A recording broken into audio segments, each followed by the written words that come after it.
5 ওয়াক্ত নামাজও যদি প্রতিদিন পড়ো তাইলেও একদিন মরে যাইবা, আর প্রতিদিন নাফরমানি করিলেও মরেই যাইবা। মনে থাকলেও মৃত্যু নিশ্চিত, মনে না থাকলেও মৃত্যু নিশ্চিত। হাসলেও মরে যাবেন, কাঁদলেও মরে যাবেন, সুখেও মরে যাবেন, দুঃখেও মরে যাবেন। রাজপ্রাসাদের অট্টালিকায় যে সেও মরে যাবে, জীর্ণ কুঠির কুড়ে ঘরে যে সেও মরে যাবে। জীবনে যে কোনো দিন দুঃখ দেখে নাই তারও মৃত্যু হবে, জীবনে যে কোনো দিন সুখ দেখে নাই তারও মৃত্যু হবে, তারও মৃত্যু হবে। কেউ থাকবে না, কেউ না, কেউ না, কেউ না। তো এই জন্য বন্ধু আমার, বাপ আমার, ভাই আমার, আমি আপনাদের কাছে এই কথাটাই বুঝাইতে চাচ্ছিলাম। প্রথম আল্লাহর কথা মনোযোগ দিয়ে শুনবেন, আখিরাতের ফিকির করবেন, কবরের ফিকির করেন। এত খামখেয়ালি নিজেদেরকে মনে করেন। ছেলেরা বন্ধু, হয় তুমি মরে যাইবা, নয় তুমি বুড়া হইয়া যাইবা, বাকি তুমি এই যৌবনের এই হালাতের উপরে থাকতা না, এটা মনে রাখবা। হয় বৃদ্ধ হইয়া যাবা, আর নয়তো মরে এর আগেই কবরে চলে যাবে। বিশ্ববিখ্যাত বুজুর্গ হাসান বসরি রাহমাতুল্লাহ আলাইহি তিনি বলতেন, ইয়া মাশারাশ শাবাব ইন্না যারআ কাদ তুদরিকুল আহাতু ক্বাবলা আন ইয়াবলুগা। তিনি যুবক দেখলে বলতেন, যুবক মনে রাখো, সব ফুল সব ফল পরিপক্ক হয় না, পাকে না, এর আগে ঝরে যায়। এটা উনি বলতেন, এর আগে কি ঝরে যায়। একটি গাছের, আম গাছের যতগুলো মুকুল বের হয়, বইল মুকুল, এ সবগুলোই তো আম হয়, বলেন না? বলো যুবক ভাই, বলো না, সব আম হয় না। সবগুলো ছোট আম যে কয়টা হয়, এ সবগুলোই কি বড় হইয়া পাকে? ঝরেই যায়, ফুল ঝরে যায় বেশি, ছোট ছোট আম এগুলো ঝরে যায় বেশি, টিকে অল্প কয়টা। তো তিনি বলতেন যে ঝরে যায় বেশি, কিশোর তরুণ যুবক এই অবস্থাতেই ঝরে যায় বেশি, মরে যায়। এই কোরআন শরীফের আয়াত তো আল্লাহ এটা বলছে, অবিনকুম মান ইয়াতাওয়াফা। শক্তি আসতে আসতে, পৌঁছতে পৌঁছতে, বৃদ্ধ হওয়ার আগে আগেই অনেককে আমি আল্লাহ মৃত্যু দিয়ে থাকি, আর কাউকে বৃদ্ধ চূড়ান্ত বুড়া পর্যন্ত পৌঁছে। এই গত 1 সপ্তাহ হয় নাই, 1 সপ্তাহ হবে, আমার আপন মামি মারা গেছে, আমার বড় মামি। আমি গেছি জানাজায়। তো আমার খালারা, আমার সব খালাতো ভাই বোন আত্মীয় স্বজন বলা যায় সব আসছে মামির জানাজায়, আমরাও ছিলাম। তো আমার মেজো খালা, এই খালা একদম বয়স্ক, তো আমার বোনেরা আছে, সবাই বলতেছে, আমরা তখন এই বাড়িতে প্রায় 70-80 জন কিশোর যুবক যুবতী ছেলে মেয়ে, আমরা নানার বাড়িতে। এই অবস্থায় আমার বোনেরা বলতেছে, ভাই খালা, এই খালাই আমগো আর শেষ মুরব্বী, বুড়া বয়স্ক আছে, হে বুড়ি শুধু আর নাই। তাহলে এই বাড়িটার মধ্যে যেই মুহূর্তে 70-80 জন কিশোর নওজোয়ান, তখন বুড়া মাত্র একজন, শেষ বুড়া। এমন ব্যবধান হলো কেন? 70 × 1 হবে কেন? কথাটা বুঝছেন? 60-এর মোকাবেলায় একজন হবে কেন বুড়া? কারণ ওনার আমলের যারা কিশোর তরুণ যুবক ছিল, তো তারা এই বয়সে পৌঁছার কথা না এখন। তো তাহলে এই হিসাবে তো আপনার যদি যুবক হয় 60 জন, তো বয়স্ক তো কমপক্ষে 30 জন হইবার কথা, 40 জন হইবার কথা, তারা কই? আমার হিসাবটা বুঝছেন নি আপনি? তাহলে বোঝা গেল ঝরে যায় বেশি, চলে যায় বেশি, থাইকা যায় অল্প, থাইকা যায় অল্প। পুরা বাড়ির মধ্যে দাদা একজন, 10 বাড়ি মিললে বুড়া মিয়া কি 1 জন 2 জন, কিন্তু নওজোয়ান অনেক, নওজোয়ান অনেক। এই জন্য আপনাদের কাছে আমাদের এটাই কথা, আমি যে সূরাটা পড়ছি, এবার সূরাটার তরজমা শুনেন। এই মূল বক্তব্য এই কথাটা বুঝানো। আল্লাহ তাআলা এই কথাটা বারবার কোরআনুল কারীমের মধ্যে বুঝাইতে চাইছে, বান্দা বিশ্বাস করো, বান্দা যে অবস্থাতেই তুমি থাকো, খেয়াল করো আর না করো, বুঝে থাকো আর না থাকো, তুমি কিন্তু থাকতা না, তোমার আমি রাখতাম না বান্দা। আমার চূড়ান্ত অনুগত হইলেও রাখতাম না, চূড়ান্ত নাফরমানি করলেও কি রাখতাম, কোন অবস্থাতে থাকতা না তুমি। এটা হলো শেষ কথা, তুমি এটা মনে রাখবে। তুমিও থাকবা না, সৃষ্টি জগতও থাকবে না। তোমারও মৃত্যু হবে, গোটা কায়নাতেরও মৃত্যু হবে।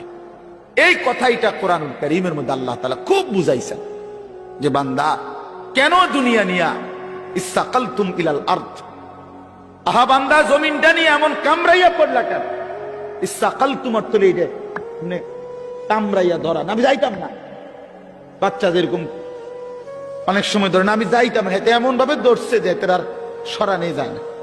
ছাগল যেভাবে খোঁট দেয়, ছাগলের খোঁট দেওয়া বুঝিন, ছাগল যে এরকম পাও দিয়া খোঁট দিলে বাপরে বাপ, আরেক ছাগল দিয়েও এতে সরান যেত না। বহুত আমার জীবনে একবার ছোট বোন ওই চানলা, ব্রনফারা চানলা একটা জায়গা আছে, এই চানলা আমার বোন বিয়ে দিছি, ছোট বোন। তো কোরবানির ঈদের সময় মায় 2 দিন আগে আমারে কইছে যে টাকা দিছে, চানলার পাশে একটা জায়গা আছে 60 বাজার, ওইখান থেকে খাসি কিনা দিতাম, মানে বোনের শ্বশুর বাড়ি কিনা দিতাম আর ঈদ কোরবানি উপলক্ষে। তা আমি বোনের শ্বশুর বাড়ি গিয়ে তালুইরে নিয়া বলছি চলেন একটা খাসি কিন তালুই। তো চালুই বয়স্ক মানুষ, খাসিটা কিনার পরে আমি হাবড়ারে কইলাম তালুই অল্প দূর রাস্তা, 60 থেকে আর চানলা যাইতে নাই, তো 10-15 মিনিট 20 মিনিট লাগবে, আরো আগের কথা। ওই সময় আমি কামেলে পড়ি, 2003 সাল বা 4 সাল এরকম হবে। তো আমি হাঁটাই এই নিয়ে যেতে পারবো ছাগল, এটা আপনি রিস্কা দিয়ে যান, আপনি বয়স্ক মানুষ। আহা, আমার 14 গোষ্ঠীর কোনো পাপের কারণে আমি এটা ধরছি। আমি শেষ পর্যন্ত অজরে মানে কাইন্দাই দিছি। আমি তো জানি না আগে কোনো সময় ধরছিও না, জানিও না এটা যে এরকম খোঁট দেয়, এই কথাইটা আমি জানতাম না। কি পরিমাণ কষ্ট করে বিশ্বাস করেন এটা আনছি, এই কদ্দুর জায়গা বাড়িতে আইনা আমার বোনে ধর, মাই কইছে তোর খাসি রে ধর, তোর খাসি কত। এটা যে তার হাতে দিছি, বোনের কইছি ধর, এটা ধর যা, এ কইয়া যে আইসা লাইছি, ভাতও খাইছি না, জিদ দে। তাইলে কি বোঝা গেল? এইভাবে খোঁট দিয়া ছাগলের খুঁটির মতো আল্লাহ বলছি সাকালতুম ইলাল আরদ, হায় বান্দা এভাবে বুঝি জমিন আঁকড়ায়া ধরল, এভাবে জমিন আঁকড়ায়া ধরলা। আর রাদিতুম বিল হায়াতিদ দুনিয়া মিনাল আখিরা। এবার আল্লাহ বলে বান্দা তাহলে কি তুমি আখিরাতের বিপরীতে দুনিয়ার এই জীবন পেয়ে খুশি হয়ে গেলা? যথেষ্ট তো খুশি? এক সেট সোফা ছাড়বে তো, খালাস। 6টা টেবিল, 6টা চেয়ার, একটা ডাইনিং টেবিল, খুশি তো? যথেষ্ট। 2টা ওয়াল শোকেস, 4টা খাট, 4টা তোষক, প্রতি ঘাটে 2টা করে বালিশ, 8টা বালিশ, চায়ের কাপ 1 ডজন, ভাতের প্লেট 1 ডজন, নুনের বাড়ি 4টা, আর 4 বাথরুমে বদনা 4টা। আর কি কয় টাকার মাল? নাই তো 50 লাখ টাকার মাল ঘরে, এত হবে না। আচ্ছা ধরেন, ধরলাম ভাই, ধরছে জন, আর কোনো আপত্তি নেই, ধরলাম ধরেন 50 লাখ টাকার মাল। তো 50 লক্ষ টাকার মালের জন্য আয় মুসলমান 60 বছরের হায়াত শেষ, 50 বছর শেষ। এত মিথ্যা, এত চুরি, এত 2 নম্বরী, এত সুদ, এত ঘুষ, এত কিস্তি, এতবার ওজনে কম দিলেন, এতগুলো মিছা কথা কইলেন, এত বাটপারি করলেন, এই কদ্দুর ফার্নিচার আর আসবাব এটুকু দুনিয়ার জন্য। বড় অল্প দামে নিজের বেচা দিলেন, বড় অল্প টাকায় শেষ করে দিলেন হায়াত বন্ধু, বড় অল্প দামে নিজের জীবন শেষ করে দিলেন, খুব কম দামে। এক সুস্থ সবল মুসলমান এত কম দামে নিজের বেচার কথা না। এইটুকু সামান্য দুনিয়ার জন্য 1 ওয়াক্ত নামাজ পড়ার টাইম নেই। একটা অটো চালায়, বেচারার নামাজের সময়, একটা সিএনজি চালায়, বেচারার নামাজের টাইম নেই, কদ্দুর সাধুয়ানদারি করে, এবার নামাজের টাইম নেই। 12,000 টাকা বেতনের একটা চাকরি করে, নইলে 20,000 টাকা বেতন। হায় হায় মুসলমান, 20,000 টাকা, তাও এক মাসে, প্রতিদিন না, এক মাসে 20,000 টাকা বেতন। এইটুকুর জন্য আল্লাহ তাআলার এক ওয়াক্ত নামাজ আদায় করে না। হায় মুসলমান, এত বড় পাষাণ কেমনে হইলেন, কেমনে হইলেন বলেন? আল্লাহ নবী সাল্লাল্লাহু আলাইহি ওয়াসাল্লাম বলছেন, লা সাজদাতুন ওয়াহিদাতুন খায়রুম মিনাদ দুনিয়া ওয়া মা ফিহা। এবার শুনেন, নবী বলেন, একটি সেজদা উম্মত দুনিয়া এবং দুনিয়ার মধ্যে যা কিছু আছে তার চাইতে কোটি গুণে বেশি উত্তম।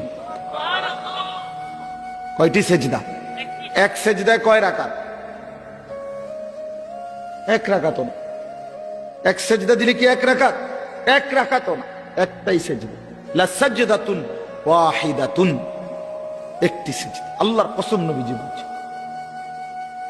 বুখারী মুসলিমের হাদিস, আল্লাহর নবী বলছে, 4টা কালেমা একবার বলা, 4টা কালেমা আপনি বলেন, সুবহানাল্লাহ, আলহামদুলিল্লাহ, আল্লাহু আকবার, লা ইলাহা ইল্লাল্লাহ।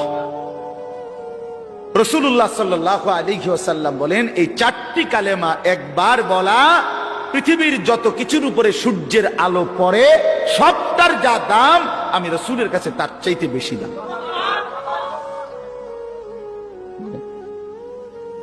কি ধরলেন? কি হারাইলেন? কি হারাইলেন? এক ওয়াক্ত নামাজের মূল্য কত? ফজরের 2 রাকাত সেজদার মূল্য কত? রাসূলুল্লাহ সাল্লাল্লাহু আলাইহি ওয়াসাল্লাম বলছে, রাকাআতুল ফজর খায়রুম মিনাদ দুনিয়া ওয়া মা ফিহা। ফজরের 2 রাকাত সুন্নত, হ্যাঁ হাদিস, দুনিয়া এবং দুনিয়ার মধ্যে যা কিছু আছে তার চাইতে কোটি গুণে বেশি উত্তম। তো ফজরের ফরজ 2 রাকাত, এটা তো আরো আছে, এটা তো রই কতটা বেশি। কুল মা ইনদাল্লাহি খায়রুম মিনাল লাহবি ওয়া মিনাত তিজারা। কোরআন শরীফ আছে, একবার জীবনে সাহাবীরা প্রথম দিকে নবীজি সাল্লাল্লাহু আলাইহি সাল্লাম জুমার খুতবা দিচ্ছিলেন। জুমার নামাজের খুতবা ইসলামের প্রথমে শুরুতে জুমার নামাজের পরে হইতো, এটাই তাফসীর। মানে ঈদের খুতবা কখন হয়? নামাজের পরে। এই ঈদের খুতবা এখন যেভাবে হয়, প্রথম জুমার খুতবা এভাবে হইতো। মানে নবীজি ফরজ 2 রাকাতের সালাম ফিরাইয়া এরপরে মিম্বরে দাঁড়াইয়া কি করতেন? খুতবা দিতেন। এটাই ছিল তখন নিয়ম। এরকম একদিন খুতবা দিতেছে, সাহাবায়ে কেরামের কিছু সাহাবী মদিনার বাজারে ফু দিছে, কেউ ব্যবসায়ী পাইকারি মাল আনে, মাসে 15 দিনে তখন নিয়ম ছিল একদিন পাইকারি মাল আসতো। তো যে বেটা পাইকার, এ বেটা বাসি ফু দিত। ফু দিলে খুচরা দোকানদাররা বুঝতো পাইকার আসছে, সবাই দৌড়াইয়া হুড়াহুড়ি করে যার যার মাল নিত। এই বেটা তো আর আসবে না আবার। তো এই সাহাবীরা যারা মদিনার বাজারে ব্যবসা করত, ওনারা এই বাঁশির ফু এটা শুনছে। ওই খুতবার মুহূর্তে নবীজি খুতবা দিতে দাঁড়াইছে, জুমার নামাজের পরে, নামাজ ফরজ শেষ করছে। এই সবাই যারা মদিনার বাজারে ব্যবসায়ী, ওনারা সব উঠে চলে গেছে ওইখানে মাল আনার জন্য, কারণ বুঝছে যে যদি পরে যায় তো পাইতো না। এই এতটুকু শুধু নামাজ না, খুতবা, খুতবার সময় আল্লাহর কসম, কোরআন শরীফের একটি পূর্ণাঙ্গ সূরা আল্লাহ তাআলা এই ব্যাপারে নাজিল করছে, সূরা জুমআ। এই জুমআ সূরার নামই জুমআ। আল্লাহ নাজিল করে বলছেন, ওয়া ইদা রাআউ তিজারাতান আও লাহওয়ান ফাদ্দু ইলাইহা ওয়া তারাকুকা কাইমা। নবী, কামটা করলো কি এরা? এদের ব্যবসা এবং তামাশা, এই দুনিয়ার তামসার জন্য আল্লাহ দুনিয়ার পুরো উপার্জনটারও বলছে তামসা। বেটা, আল্লাহ বলছে এই ব্যবসা এবং তামাশার দুনিয়ার জন্য এরা ছুটে চলে গেল। ও তারাকুকা কাইমা, আপনাকে এখানে দাঁড়ানো অবস্থায় খুতবায় রেখে চলে গেল। হায় হায়, করলা কি তোমরা? আল্লাহ নিজে তখন বলে, কুল মা ইনদাল্লাহি খায়রুম মিনাল লাহবি ওয়া মিনাত তিজারা। হায় আমার নবীর সাহাবীরা, শুনো, এই নামাজ, এই খুতবার বিনিময়ে আল্লাহর কাছ থেকে যা পাইতা তা তোমাদের এই ব্যবসা এবং রং তামাশার